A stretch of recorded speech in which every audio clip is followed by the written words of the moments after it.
रावणाच्या वधानंतर प्रभू श्रीराम या ठिकाणी वास्तव्यास असताना हा प्रसंग घडलेला। नमस्कार भावांनो, तर आज आपण पाहणार आहोत समर्थ रामदासांनी स्थापन केलेल्या 11 मारुतींपैकी एक असलेले सांगली जिल्ह्यातील बहे बोरगाव येथील रामलिंग बेटावरील वीर मारुती मंदिर। या मंदिराची स्थापना इसवी सन 1573 मध्ये करण्यात आलेली आहे। कृष्णा नदीच्या पात्रात या छोट्याशा पुलावरून वाट काढत या मंदिराकडे जावे लागते। सुरुवातीला श्रीरामांचे मंदिर आहे, त्याच्या समोरच हा एक प्राचीन शिवलिंग सुद्धा आहे।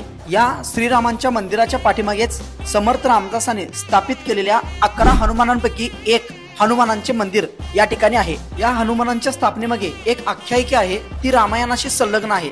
रावणाच्या वधानंतर प्रभू श्रीराम अयोध्येला परतत असताना बोरगावास वास्तव्यास होते। कृष्णा नदीला त्यावेळी वाळवंट होते। श्रीराम संध्या स्नान करत असताना कृष्णेला पूर येत होता। त्यावेळी श्री हनुमानाने आपले दोन्ही बाहू अडवून नदीच्या प्रवाहाला अडवून ठेवले। त्यावेळी दोन्ही प्रवाह विभक्त झाले आणि दोन्ही बाजूनी वाहू